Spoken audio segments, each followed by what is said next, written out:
So hi everyone, welcome back to my channel. So हम जो कर रहे थे यूपीएससी फिजिकल फार्मेसी सब्जेक्ट में टॉपिक वाइज प्रिपरेशन कर रहे थे। तो आज का हमारा टॉपिक है surface tension and interfacial tension. So पहले हम एक छोटे छोटे टॉपिक को कवर करेंगे, फिर उनसे रिलेटेड क्वेश्चन करेंगे। सो the first topic is surface tension. पहले आप ये देखिए सरफेस टेंशन क्या होता है। तो आइए जानते हैं सरफेस टेंशन क्या होता है। सरफेस टेंशन वो प्रॉपर्टी है जो लिक्विड के सरफेस पर मॉलिक्यूल को टाइटली होल्ड करती है। ये फोर्स सरफेस एरिया को मिनिमाइज करने की कोशिश करता है, मतलब कम करने की, और वाटर के मॉलिक्यूल एक दूसरे को अट्रैक्ट करते हैं। इसी की वजह से सरफेस पर एक इनविजिबल लेयर बन जाती है, या कह सकते हैं स्किन बन जाती है।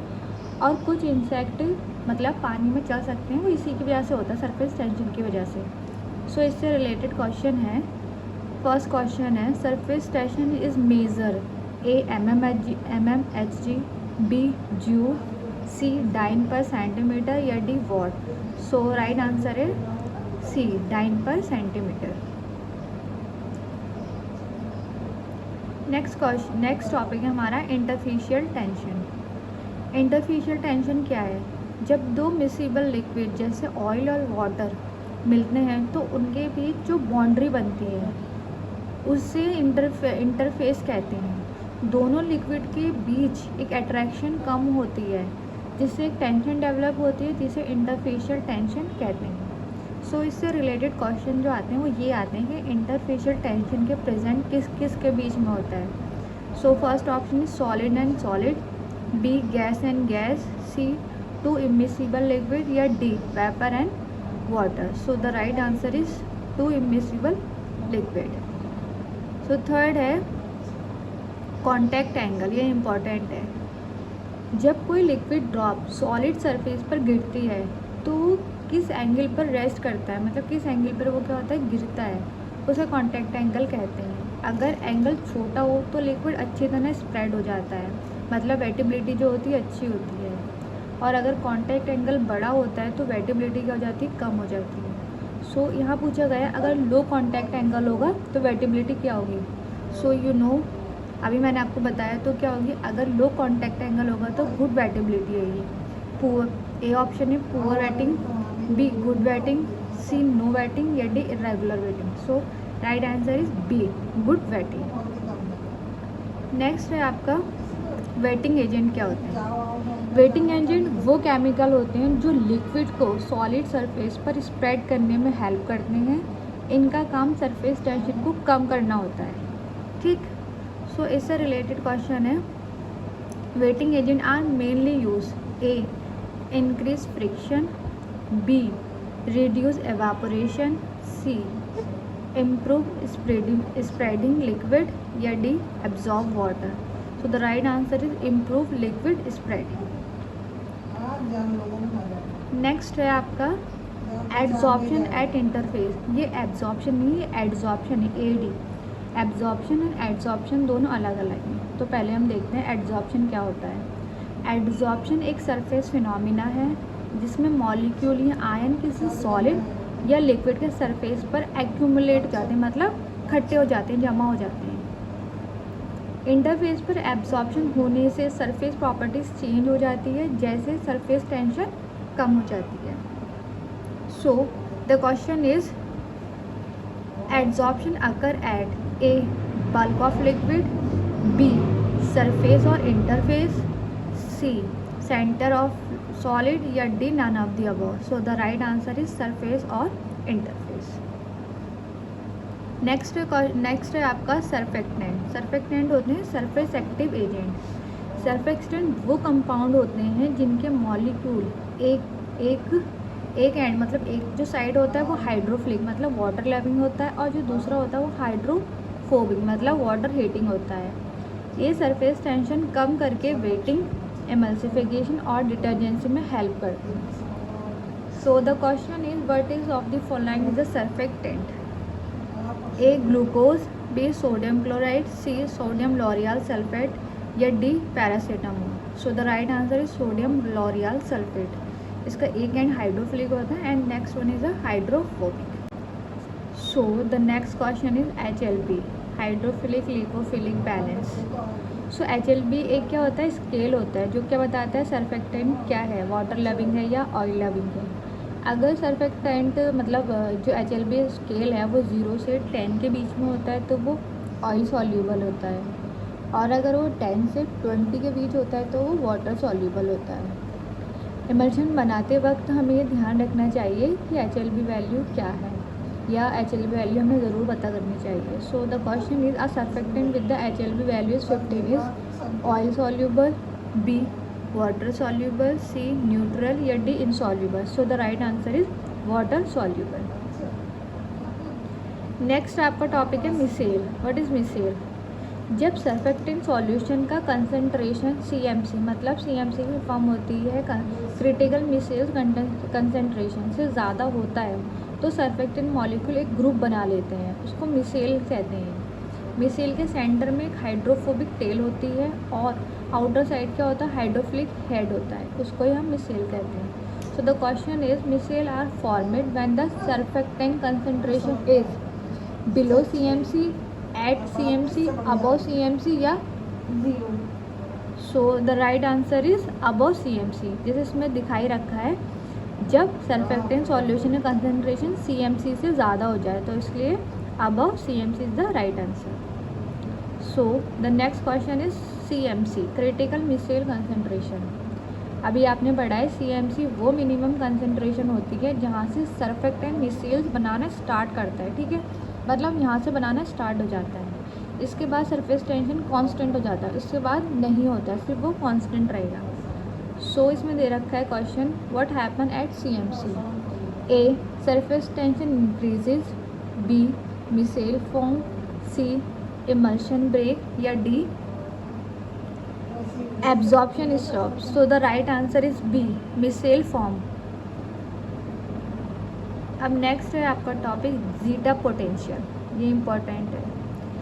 जीटा पोटेंशियल पार्टिकल एक सरफेस के आसपास के इलेक्ट्रिक चार्ज को डिफाइन करते हैं। जीटा पोटेंशियल जितना ज़्यादा होगा सस्पेंशन उतना ही स्टेबल रहेगा, क्योंकि पार्टिकल एक दूसरे क्या करते हैं, रिपेल करते हैं। सस्पेंशन अगर आपने देखा होगा उसमें कंटेनर्स जो आते हैं उसके सिरप्स वगैरह आते हैं तो उनमें लिखा आता है shake well before use, just because of वो रिपेल एक दूसरे के साथ ना मिले, अगर वो मिल जाएंगे तो क्या हो जाएगा, एक्यूमुलेट हो जाएंगे, तो इसलिए उन्हें रिपेल करना ज़रूरी होता है। सो हमारा क्वेश्चन है high zeta potential indicate is A less stability, B high attraction, C high stability या D particle fusion. So the right answer is high stability. Zeta potential ज़्यादा होगा तो स्टेबिलिटी भी क्या होगी, ज़्यादा होगी। नेक्स्ट क्वेश्चन है स्प्रेडिंग कॉफिशिएंट। स्प्रेडिंग कॉफिशिएंट क्या है? जब एक लिक्विड दूसरे लिक्विड के सरफेस पर स्प्रेड करता है तो उस प्रोसेस को स्प्रेडिंग कहते हैं। स्प्रेडिंग कॉफिशिएंट बताता है कि एक लिक्विड दूसरे के ऊपर स्प्रेड कराया है या नहीं। अगर कॉफिशिएंट पॉजिटिव होता है तो स्प्रेडिंग होती है, और अगर कोफिशिएंट नेगेटिव होता है तो स्प्रेडिंग नहीं होती। सो the question is spreading occur when only when the spreading coefficient is negative, 0, positive और 11। तो आपको पता है पॉजिटिव होगा तभी क्या होगी, तभी आपका क्या होगा, कोफिशिएंट पॉजिटिव होगा तभी आपकी क्या होगी, स्प्रेडिबिलिटी होगी। Next question is capillary action. Capillary action, जब कोई लिक्विड नैरो ट्यूब कैपिलरी में राइज करता है मतलब ऊपर की तरफ चढ़ता है तो उसे कैपिलरी एक्शन कहते हैं। ये एक्शन सरफेस टेंशन और एडहेसिव फोर्स की वजह से होता है। पानी कैपिलरी में ऊपर उठता है लेकिन मरकरी नीचे जाता है due to the cohesive force. वहाँ क्या होता है, एडहेसिव फोर्स होता है, और यहाँ क्या होता है, कोहेसिव फोर्स होता है। So the question is capillary rise in water due to A ग्रेविटी, B adhesion and surface tension, C friction या D heat. So the right answer is adhesion and surface tension, B. So the next question is drop weight method. So drop weight method जो है वो surface tension को measure करने के लिए use किया जाता है। लिक्विड के ड्रॉप को वेट को यूज़ करने के लिए किया जाता है। ड्रॉप जितना ज़्यादा होता है सरफेस टेंशन भी उतना ही ज़्यादा होता है। So in drop weight method, drop weight is directly proportional to A temperature, B surface tension, C pressure या D concentration. So बताने की ज़रूरत नहीं है, surface tension ज़्यादा होगा तो drop weight भी क्या होगा, ज़्यादा होगा. So the next is surface free energy. जब हम किसी लिक्विड का सरफेस एरिया बढ़ाते हैं तो एनर्जी लगती है, उससे सरफेस फ्री एनर्जी कहते हैं. ठीक, ये एनर्जी सरफेस मॉलिक्यूल को स्ट्रेच करने के लिए चाहिए होती है. तो आपका क्वेश्चन ये आता है कि अगर सरफेस फ्री एनर्जी इंक्रीज होगी तो क्या होगा. अब आपको पता ही चल गया, A decrease in surface area, B increase in surface area, C constant area या D lower temperature. So the right answer is increase in surface area, क्योंकि सरफेस एरिया बढ़ेगा तो आपकी फ्री एनर्जी जो होगी, सरफेस की फ्री एनर्जी वो भी क्या हो जाएगी, इंक्रीज हो जाएगी, क्योंकि वो क्या करेगा, उसको स्ट्रेच करेगा मॉलिक्यूल्स को. नेक्स्ट है आपका इंटरफेशियल एरिया. इंटरफेशियल एरिया दो इममिसिबल लिक्विड के बीच का कांस्टेंट एरिया होता है. इस एरिया को बढ़ाकर इमल्सिफिकेशन एफिशिएंसी इम्प्रूव की जा सकती है. ठीक, सो इसमें क्वेश्चन बनता है मोर इंटरफेशियल्स एरिया मीन्स, अगर मोर इंटरफेशियल्स एरिया हो तो उन्हें क्या कहेंगे. So the first option is lower energy, B more energy required, C less interface या D no impact. So the right answer is more energy required. So next है लैंगमियर एड्सॉर्प्शन आइसोथर्म. इसका है Langmuir model explain करता है कि adsorption surface पर single layer तक होती है और हर साइड पर सिर्फ एक ही मॉलिक्यूल एब्जॉर्ब हो सकता है. ठीक, सो क्वेश्चन है Langmuir absorption isotherm assume A multi layer adsorption, B single layer adsorption, C no adsorption या D chemical reaction only. So आपको पता ही चल गया ये क्या करता है, सिर्फ और सिर्फ क्या करता है, ये सिंगल लेयर, ये याद रखना है आपको, सिंगल लेयर. ओके, अब नेक्स्ट है Gibbs adsorption isotherm. Gibbs isotherm बताता है कि सरफेस टेंशन किस तरह के सॉल्यूट कंसंट्रेशन के साथ चेंज होती है. ये आइसोथर्म एड्सॉर्प्शन के क्वांटिटेटिवली एक्सप्लेन करता है. ठीक, सो the question is Gibbs adsorption isotherm is used study of emulsification, evaporation, adsorption at surface या D boiling. So the right answer is adsorption at a surface. Next है आपका detergency. Detergency क्या होता है. So the detergency का मतलब होता है कि डर्ट या ग्रीस को किसी सरफेस से रिमूव करना, मतलब हटाना. आपका डिटर्जेंसी क्या होते हैं, सरफेक्टेंट होते हैं, तो सरफेस टेंशन को कम करके पार्टिकल को रिमूव करने में हेल्प करता है. सो इसका क्वेश्चन बनता है detergency is mainly related to A heating power, B cooling rate, C wetting and emulsification या D absorption. So the right answer is wetting and emulsification.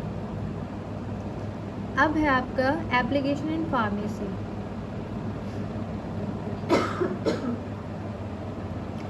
Application in pharmacy. Surface and interfacial tension का use emulsion, suspension, ointments and even tablets coating में भी होता है. ये stability and drug delivery दोनों में ही help करता है. सो इसमें क्वेश्चन कैसे बनेगा आपका, इसमें लिखा है surface tension is important in which dosage form, right. So the topic is A capsule shell, B suspension, C tablet punch या डी एरोसोल्स वॉल.